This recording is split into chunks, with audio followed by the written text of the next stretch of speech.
कोमल और सपना दोनों बहुत अच्छी सहेलियां थी। बचपन से एक साथ ही बड़ी हुई थी।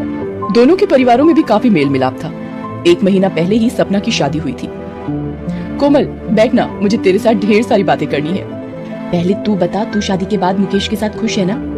अरे यार, लव मैरिज का यही तो फायदा है। पति चंगुल में हो तो फिर किसी बात की कोई परवाह ही नहीं। मेरे आगे पीछे घूमते हैं मुकेश, ऐश है मेरी तो। अच्छा, और घर में सबका स्वभाव कैसा है, तेरी सास वगैरह? मेरी सास थोड़ी तेज है। टोका टाकी की तो तुझे पता ही है, हर सास की आदत होती है, और सासें कभी अच्छी हो ही नहीं सकती, ये तो जग जाहिर है। कोमल सपना की बातों को सुनकर कुछ सोच में पड़ जाती है। तभी सपना उससे पूछती है, ओ मैडम, कहाँ खो गई? सास मेरी खतरनाक एटम बम है, वो सिर्फ मेरे ही सामने फटता है, तू क्यों घबरा गई? कुछ नहीं, बस ऐसे ही। अच्छा ये सब छोड़, वो लड़के वाले कानपुर से तुझे देखने आ रहे थे, कब आएंगे, कुछ पता चला? हाँ, वो पापा जी बोल रहे थे कि आने वाले संडे को उनका आने का प्रोग्राम बन रहा है। वो सूरज जी के कॉलेज का संडे को ऑफ होता है। क्या बात है, सूरज जी? अभी से? सपना, अभी ऐसी कोई बात नहीं है। अभी तो पापा जी के सिर्फ फोन पर ही उन लोगों से बात हुई है, तो मुझे पता चला कि वो कॉलेज में एक प्रोफेसर हैं। मैं तो शनिवार ही वापस जा रही हूँ। मेरी सास ने घर में एक पूजा रखी है, तो मेरा पहुँचना जरूरी है। कल से 10 फोन घुमा चुकी हैं। बहू टाइम पर आ जाना, रिश्तेदार भी आ रहे हैं तो तुम्हारा होना जरूरी है। पता नहीं, जैसे बहुओं को तंग करे बिना इन सासों को नींद ही नहीं आती। सपना वापस अपने ससुराल चली जाती है। रविवार के दिन लड़के वाले कोमल को देखने आते हैं। अरे जानकी, कोमल को तैयार होने में कितनी देर है? वो लोग आ गए हैं, दीपक उन्हें बस भीतर ला ही रहा है। जी बस हो गई है, मैंने चाय चढ़ा दी है, नाश्ता प्लेटों में लगा दिया है। आप चिंता मत करो, बस मैं कोमल को ला रही हूँ।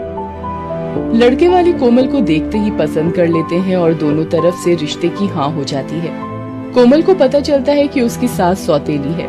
ये सुनकर वो थोड़ा घबरा जाती है।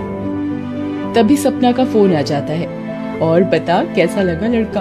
और तेरी होने वाली सास तुझे कैसी लगी? ज्यादा सवाल तो नहीं कर रही थी? सपना, मुझे तुझे कुछ बताना है। हाँ बोल, क्या बात है? सपना, मेरी होने वाली सास सौतेली हैं। सूरज की मम्मी की डेथ के बाद उनके पिता ने ये दूसरी शादी की थी। तब सूरज और उनकी बहन राधा काफी छोटे थे। ये बात उन्होंने हमें कल ही बता दी थी। हमने रिश्ते के लिए हाँ कह दिया है। अगले महीने शादी का मुहूर्त निकला है। सौतेली सास मतलब कि सूरज की सौतेली माँ? कोमल, रहने दे ये शादी, मना कर दे, जीना मुश्किल हो जाएगा ससुराल में तेरा। सूरज की ये सौतेली माँ पूरा घर कब्जे में लेकर बैठी होंगी, ये मैं तुझे लिख कर दे रही हूँ। तूने देख तो लिया ही होगा जब वो कल आई थी। नहीं सपना, वो कल नहीं आई, सिर्फ सूरज, उनके पापा और बहन जीजू ही आए थे। ये सब बातें सुनकर सपना थोड़ी हैरान हो जाती है। कोमल के मन में भी सास की एक अलग ही छवि बन चुकी थी। 1 महीने बाद कोमल की शादी हो जाती है और वो अपनी ससुराल पहुंचती है। कोमल भाभी, आप मुंह दिखाई में इनके हाथ से कुछ मत लेना। मैं और भाई भी इनसे ज्यादा मतलब नहीं रखते। राधा ठीक कह रही है। कोमल, तुम ज्यादा बात मत करना। वो हमारे पिता की दूसरी पत्नी है, इससे ज्यादा वो हमारे लिए कुछ भी नहीं। कोमल चुपचाप सूरज और राधा की बातें सुनती रहती है। एक शाम कोमल अपने कमरे में होती है। कोमल बहू, क्या मैं अंदर आ सकती हूँ? जी जी माँ जी, आपको पूछने की क्या जरूरत है, आइए। कोमल बेटा, मैं तुम्हें शादी के बाद कुछ भी नहीं दे पाई, इसलिए ये मेरी तरफ से एक छोटा सा मुंह दिखाई का तोहफा रख लो। माँ जी, ये हार तो बहुत सुंदर है। शुक्रिया माँ जी, मुझे बस आप आशीर्वाद दीजिए कि मैं अपनी बहू होने की सारी जिम्मेदारियां निभा सकूं। कोमल, घर में किसी भी चीज की तकलीफ हो तो मुझसे कहने में बिल्कुल मत हिचकिचाना। सुजाता का ऐसा निर्मल व्यवहार देखकर कोमल सोच में पड़ गई कि वो तो बहुत अच्छे स्वभाव की है, तो आखिर सूरज और राधा सुजाता को क्यों पसंद नहीं करते। वो इस बारे में अपने ससुर सत्यजीत से बात करती है। कोमल बहू, सूरज जब 6 साल का था तब राधा 3 बरस की थी। तब उनकी माँ सुषमा का बीमारी के चलते देहांत हो गया। मजबूरी में मुझे सुजाता से दूसरा विवाह करना पड़ा, पर सुजाता ने भी अपनी औलाद न करने का फैसला लिया ताकि सूरज और राधा के लिए माँ के प्यार में कोई कमी ना आ सके। पर इन दोनों के मन में हमेशा ये बात रही है कि सुजाता इनकी सौतेली माँ है।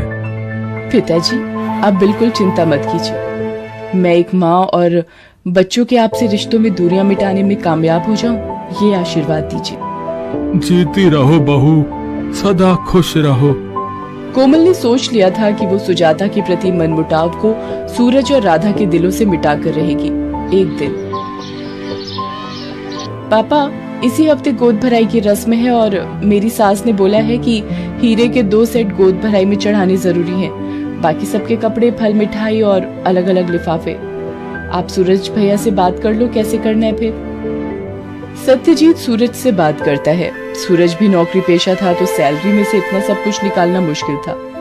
कोमल सत्यजीत से कहती है, पापा जी मैं आपकी कुछ मदद कर सकती हूँ? मेरे ये कुछ गहने आपको यदि इनसे थोड़ी मदद मिल जाए।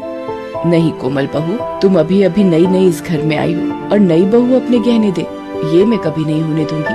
और मेरे होते हुए तुम्हें ये सब करने की कोई जरूरत नहीं है बेटा। सुनो जी, ये मेरे गहने, अब तो मैं इन्हें पहनती नहीं हूँ, ये देकर राधा बिटिया के लिए नए सेट बनवा दो। आप आज ही सुनार की दुकान पर चले जाओ, वो इसके बदले नए गहने दे देगा। सुजाता, काश सूरज और राधा भी तुम्हारे इस माँ के प्यार को समझ पाते।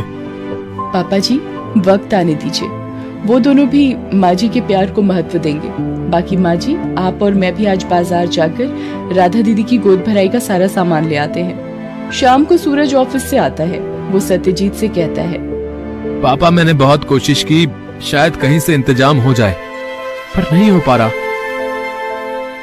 अरे पापा, ये कपड़े, गहने, ये सब कौन लाया?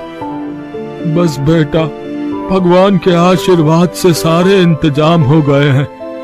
अब राधा बिटिया की गोद भराई की रस्म की सारी चिंता दूर हो गई। सूरज कमरे में आता है। कोमल उसे बताती है, सूरज ये सारे इंतजाम जो आप देख रहे हैं ये सब माँ जी की वजह से संभव हुआ है। आज राधा दीदी की गोद भराई की सारी तैयारियां उन्होंने ही की हैं। कोमल सूरज को सारी बात बताती है कि सुजाता ने अपने सारे गहने बेच दिए हैं ताकि राधा की गोद भराई में कोई कमी ना आए। ये सब सुनकर सूरज सोच में पड़ जाता है। वो राधा को फोन पर सारी बात बताता है, जिसे सुनकर वो भी मायूस हो जाती है। अगले दिन सब राधा के घर पहुंचते हैं। लड़की के मायके के लोग भी गोद भराई की रस्म के लिए आइए। पंडित जी, मैं सबसे पहले अपने होने वाले बच्चे को उसकी नानी माँ का आशीर्वाद दिलवाना चाहती हूँ। सूरज भैया, माँ को लेकर मेरे पास आइए। माँ, चलो आपकी बेटी आपको बुला रही है। बच्चों के मुंह से माँ सुनकर सुजाता की आंखों में खुशी के आंसू फूट पड़ते हैं। सुजाता, जाओ, अपने नानी माँ होने का फर्ज निभाओ, अपनी बेटी को आशीर्वाद दो। चलिए माँ जी, इसी दिन के इंतजार में आपको बरसों लग गए, आज वो दिन आ ही गया माँ जी। सुजाता राधा के पास जाती है और उसे खूब प्यार और दुलार करती है। माँ, मेरी प्यारी माँ, मैंने आपको समझने में बहुत देर कर दी। माँ, मुझे भी तो गले से लगाओगी ना? मेरे बच्चे। राधा के ससुराल वाले भी ये अनोखा प्यार देखकर बहुत खुश होते हैं। राधा की गोद भराई की रस्म बहुत धूमधाम से होती है। सूरज और राधा का व्यवहार भी अब सुजाता के लिए बहुत अच्छा हो गया था। एक दिन, अरे भाई कोमल, शादी के बाद तो तू मुझे बिल्कुल ही भूल गई। और वो तेरी सौतेली सास कैसी है? लगता है कुछ ज्यादा ही तंग करने वाली सास है तेरी, तभी तुझे फोन तक नहीं करने देती। सपना, मेरी सास जैसे लोग लाखों में एक मिलते हैं। शायद मैंने पिछले जन्म में अच्छे कर्म किए थे जो मुझे माँ जैसी सास मिली। वो तो एक देवी है, मेरी सास सबसे खास है। कोमल का इतना कहना था कि सपना इसके आगे कुछ भी ना बोल सकी और उसने फोन रख दिया। जैसे ही कोमल फोन रखकर पीछे मुड़ी, सुजाता वहीं खड़ी थी। सुजाता ने कोमल को गले से लगा लिया। कोमल ने साबित कर दिया था कि इंसान की पहचान बिना परखे कभी नहीं